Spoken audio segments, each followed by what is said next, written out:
Welcome to the I in Team podcast with Brian Smith and Mary Smith. You are more important to your team than you might believe. Everybody has something to contribute, and most importantly, that's influence. Learn more on today's program. Now, here is Brian Smith and Mary Smith. Hello, team. Welcome back to the I in Team podcast. I'm here with you, Mary Smith, with my dad, Brian Smith, and every Friday we talk about influence and how it reaches you everywhere you go. Today, our guest is David Avrin. He is an author, consultant, and keynote speaker, and he has a new book, Why Customers Leave and How to Win Them Back. We're going to be talking about that a little bit today, and thank you so much for joining us today, David. Yeah, thanks, David. Thank you. I have a question that I would love to ask you based on some of the research I did before you came. Sure. So one of your books, Visibility Marketing, I was reading the description for the book on Amazon, and one of the paragraphs is that we as humans have no unmet needs, and that businesses are currently making solutions to problems that they are creating. And in an interview that actually wasn't an interview, it was just you were speaking in a video. Mm-hmm. I was watching one of those videos. You also said that in order to break a market, you have to be an expert. Being an expert is the entry fee now. Right. So everyone's experts, right? So my question for you based on those two things is, what advice or how do you think millennials can break into the workforce when those two things are true, when things are already done? Right. Well, and let me back up a little bit here, because that assertion has actually caused a little bit of controversy in talking to others as well. When I make the assertion that we really have no unmet needs, and others were sort of accusing, saying, well, are you understanding that there are people who are hungry, and the people, it's not the point I'm making. We live in an amazing time. There are clearly individuals around the world, in America as well, that struggle with finances or anything else. But it's an interesting time in history where we have a solution to every problem. We have 47 flavors for everything. But there was a time when there were so many new innovations and things that really sort of solved our problems. Today, my primary need is I need a bigger snow blower than Kevin down the street, or I need a bigger TV. Mm-hmm. And so what's interesting in the marketplace is what you found is that companies sort of trying to create new supposed problems that we don't have, but to hold up the peanut butter. I just feel like I want to do all I can for my kids, so I'm doing this peanut butter. Really?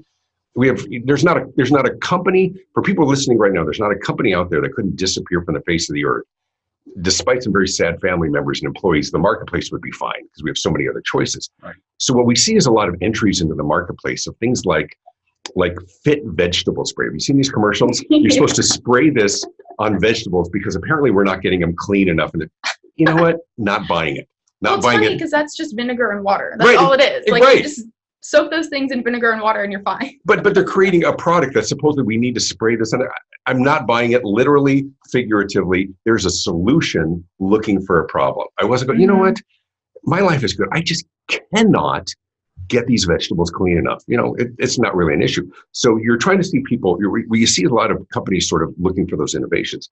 Now, to answer your other question, how do you marry that up with younger people coming into the workforce? I don't think they're in conflict, because even for the needs that we currently have met, we're looking at ways of doing things better and smarter and faster. And that kind of innovation, I think, benefits everyone.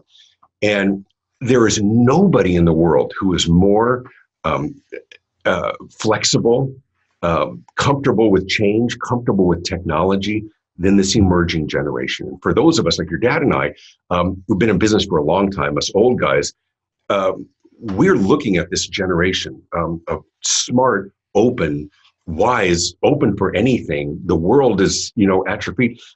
We love the optimism. We love the comfort with technology, the things that we oftentimes are learning, or some of our compatriots or our clients or others are struggling with. You guys, it's Thursday for you. What somebody might be struggling with, it makes it very, very easy. So I think there's some wonderful opportunities for young people moving up to continue to challenge us to be better, to think differently than we've thought forever. So I think it works that way. So David, we've known each other a long time. Yeah. We met in 1996, 1997. through Rotary. And there's been an evolution in your work. Some of our viewers might not know that you have more than one book. You have 5 books. 5 books. Yeah, 5 books. Marketing, customer experience. Yes, right. But it started with marketing. This is my point of the question. Yep. Is that you started with you started with the customer experience, or marketing actually started at, it's not who you know, it's who knows you. Right. And then it went to visibility marketing. So you see that progression of Sure. It's not who you know, who knows you, and then it went to visibility marketing, and then now you're how to win your customers back, right? So why customers leave and how to win them back. Sure. Is more that's the name of it. Yeah. Right. Yeah.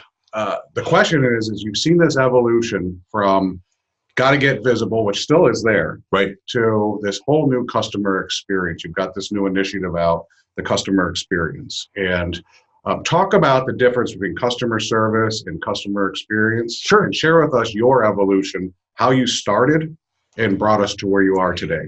Every legitimate question or inquiry or request from a customer, a prospect, partner, employee, or vendor deserves a moment of your attention.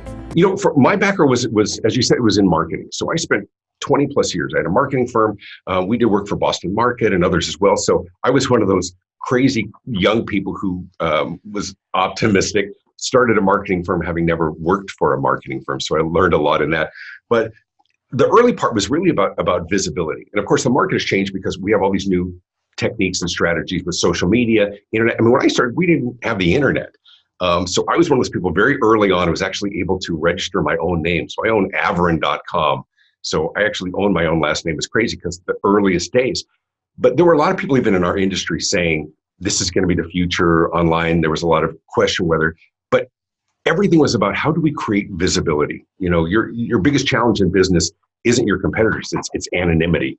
If they don't know who you are, they can't buy what you're selling. So most of my early work was almost really in public relations. I got clients on Good Morning America and Today Show and Oprah and all of that as well.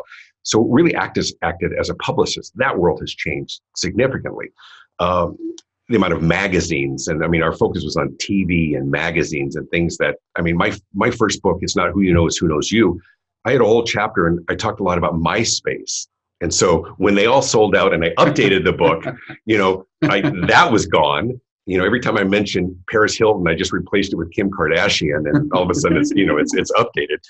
But there was a progression. And so what in visibility marketing was about all sort of the new techniques and tactics about how do we create visibility? How do we create your tribe online and otherwise? And a lot of those things are true today, probably even more so.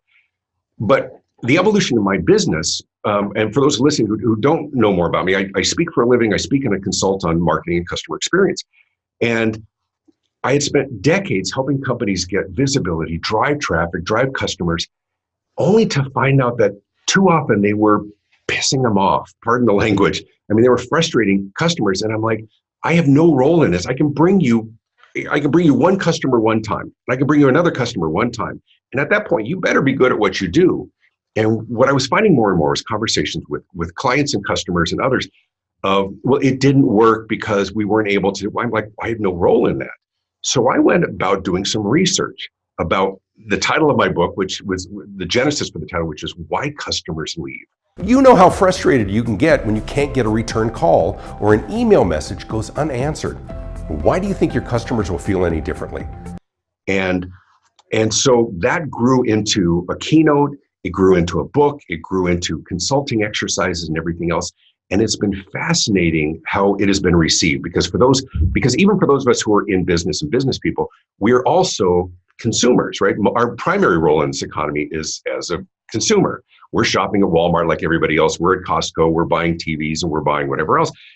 And so what I've heard over and over again is the things that I talk about so resonated. People tell me they read the book or they listen to the book online and they're just nodding the whole time going, oh my God, I hate that. Oh, I hate that. Right. And so there's a lot of things where we talk about how often do companies say no? How often is it so frustrating because you can't talk to a real person? The things that, you buy from them once and you can guarantee you're going to get 3 emails a day, either asking you to take a survey or buy again. And so let's bombard and overwhelm the people. So it's been an interesting progression. I see them as branches on the same tree, which is all about competitive advantage. How do we stand out in the marketplace? We can do it with our language, we can do it with our marketing, and we can do it by envisioning and crafting and delivering a superior experience. So this took us, this discussion took us into some interesting territory since you've been here. Sure. About how we influence and how we influence our customers, right? And patients, customers. You like to define them, because some industries call them clients, some call them customers, some call them patients. Our vernacular is different, isn't it? Exactly, but they're all customers, right? One way or the other. But one of the discussions we've had that I think is really important in influence is that you go out and you create this visibility. You got to be visible, and you got to be out in front of the marketplace, right? Right. And you're trying to bring people in. What about the influence that is affecting them and your ability to support them?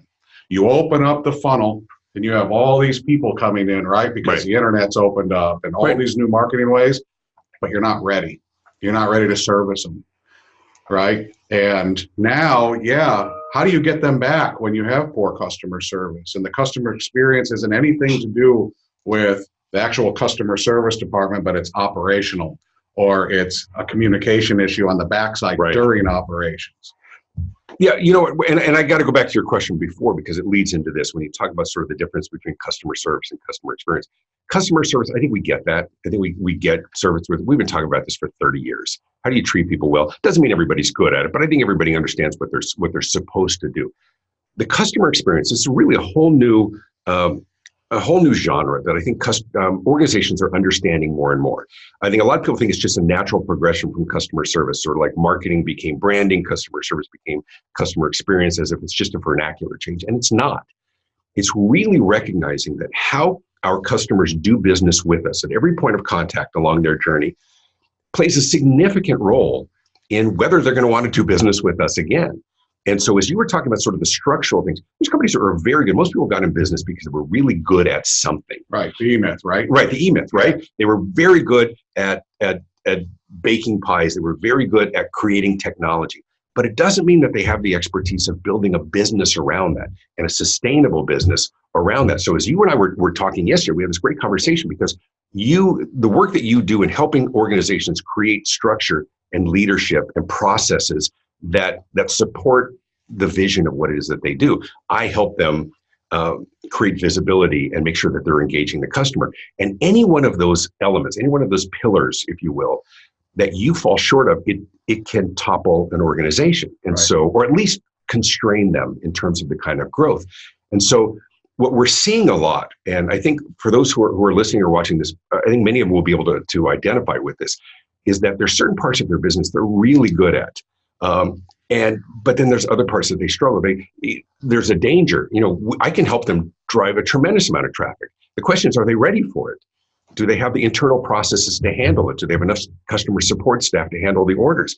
And we get organizations, I'm hearing from people who are reading the book right now, of saying we're recognizing that we're spending so much time on customer acquisition and so much resources on customer acquisition that we're not doing enough for the customers once they're with us.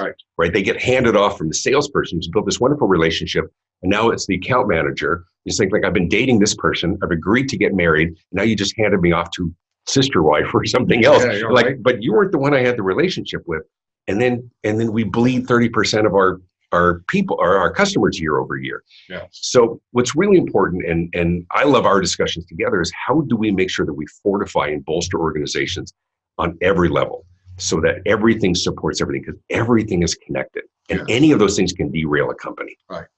And actually, I'd really love to interject and kind of bring us back a little bit. Sure. You are discussing like the consumer as well. And I think our influence as consumers is extremely important. Like, our influence isn't only our actions and our words, like we talk about a lot, which I believe is like 90%. Sure. But I think a lot of people don't realize that our influence is also what companies we put our money towards. What are we supporting? Like, $1, I'm telling this company, I believe in what you're putting out and I believe in what you're doing. So on the consumer side, I am very careful to only buy from companies. I support their mission. I support what they believe in. But on the other side, the side that you're helping, like you're helping them bring in customers, have you seen any kinds of like shifts with companies? Oh, yeah. Like, what are they seeing consumers want, and how are they achieving what consumers want? It's interesting that you asked that, because there has been a tremendous shift. Now, for a long time, companies have said that we always have to have make sure we have a cause. But how many of those, it was lip service, or we did whatever. There's two things that are converging right now. One is a generation that clearly not only cares, but they vote with their time and their money and their feet for companies who are socially responsible. So gone are the days where a company can't pay lip service. Oh yeah, we give money to the National Cancer. Okay, yeah, what are you really doing? So the convergence is not only a generation that not only cares, but is really active in terms of their financial decisions. But the convergence is also a level of visibility that we have as to whether or not they're full of BS, right? We can see online. We don't have to go to a library and pull up their 990 to find out where their dollars are being spent, who's donating. It's all online. And so we can find out social proof. We can find out comments from others. And so everybody's looking everybody up. And for those watching or listening, that's the other big issue, is no matter whether you're looking to hire a new employee, everybody's going to be, before you make a final decision, you're going to look them up on LinkedIn. You're going to see how often they're posting drunk pictures on Facebook or whatever else. Right. Everything is out there. But the same thing in terms of not just millennials, but other generations. We look for organizations that we're going to support, sometimes from a B2B perspective.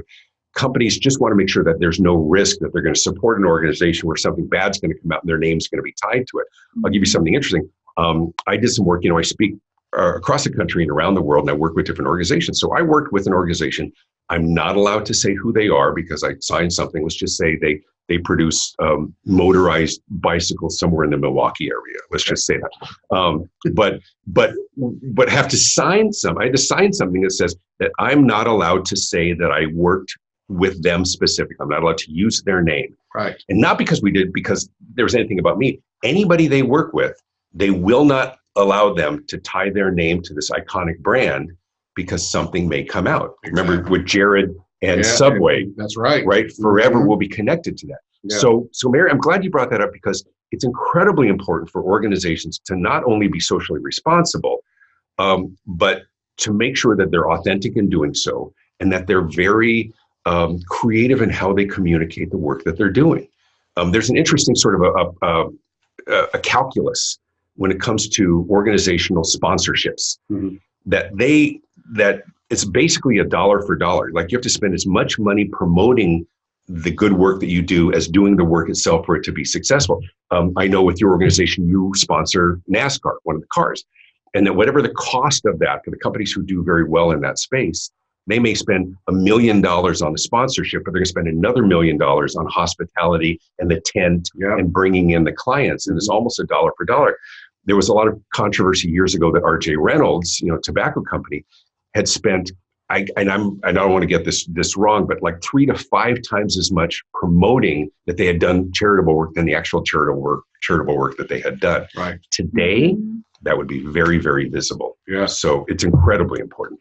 One of the things we talk about in influence for us, and as you know, I think influence is our biggest responsibility, which means that this next statement, that emotions have taken over the buying decision in a lot of ways, from politics to what we believe in charities. And I'm talking about medical research. Cancer is a big one, right? I agree. I mean, we have a client that made a product and made it pink, and they used it on rooftops, okay? And whenever you drove up, you could see this in certain situations, and you would see this it was a hinge, and it was a pink hinge, right? And it had the little ribbon on it. Right. And some people didn't like it because it was pink, right? Because some men have an aversion. Yeah, an aversion to pink, right? For some reason. Yeah. Now my son, he likes to wear pink sometimes, but we had some clients that said take it down, but we had one, and I can say who it is. It's Costco, who said, yeah,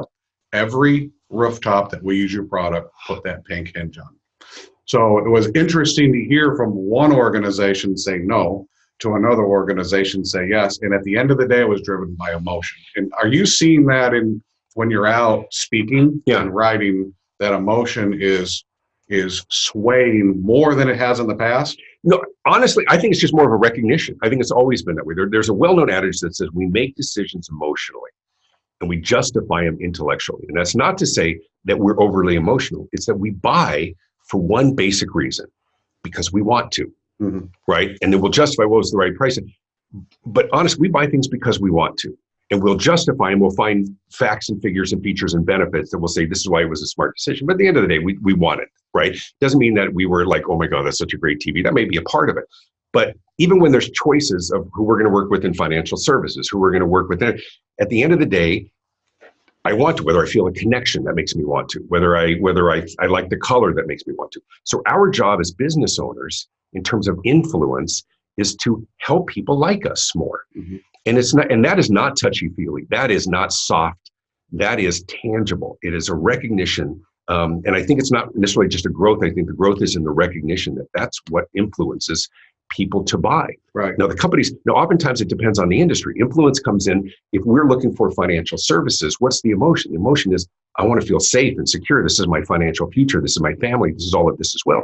So what makes me feel safer? Well, maybe it's gray hair. Maybe it's no hair. Maybe it's what's the safe choice in the marketplace.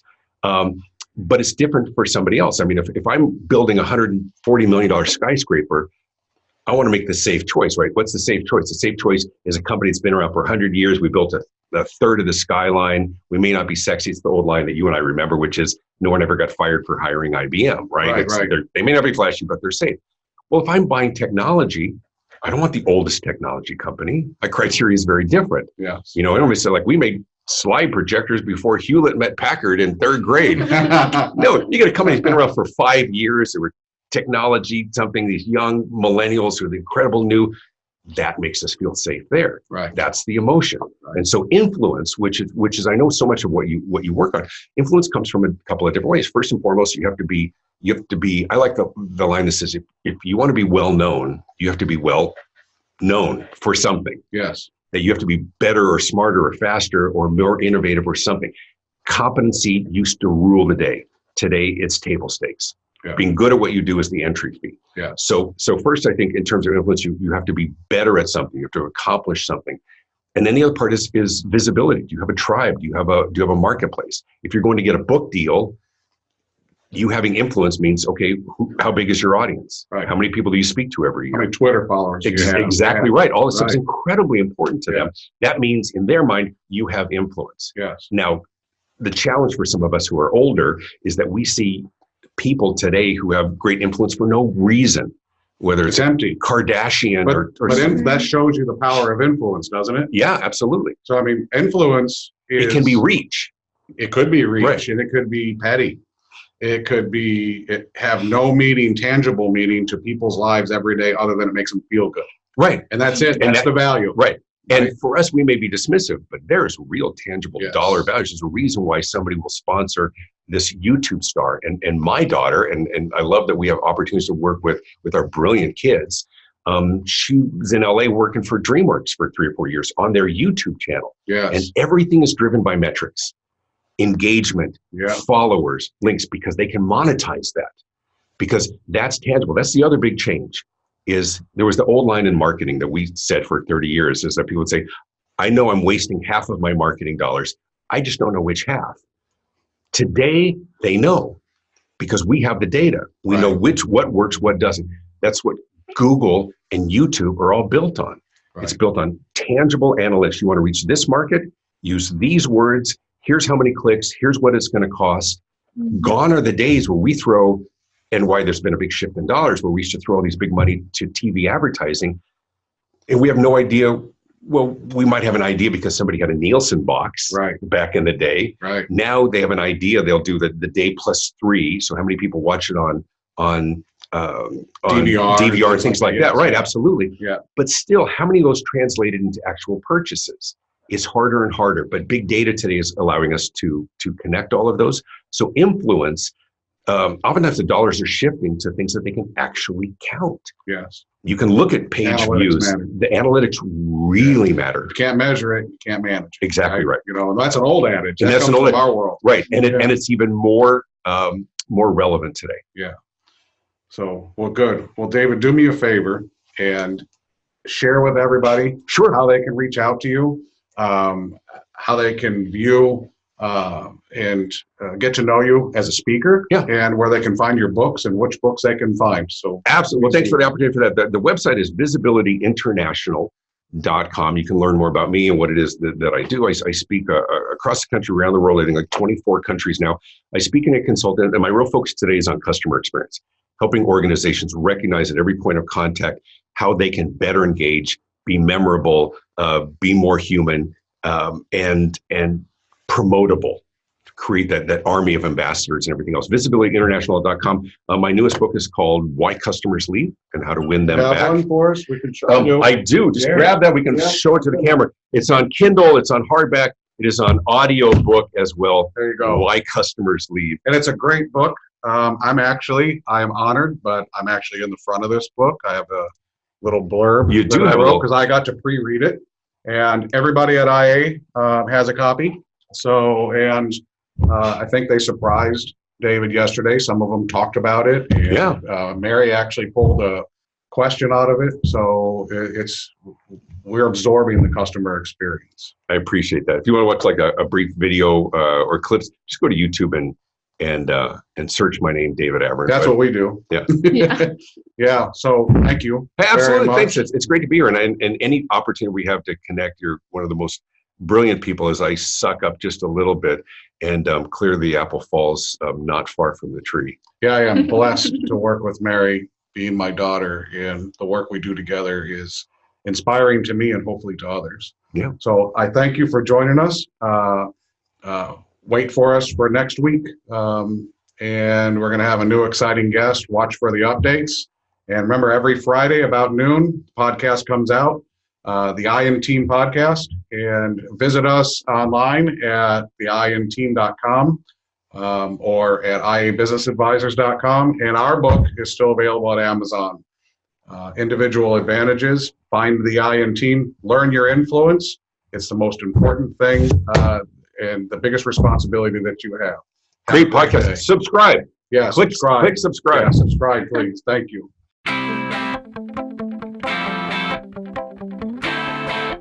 Thank you for listening to the IN Team podcast. We hope we've positively influenced you and you've picked something up from the show that you can use in building and influencing other individuals or your team. Please join us soon for another program on the Voice America Business Channel.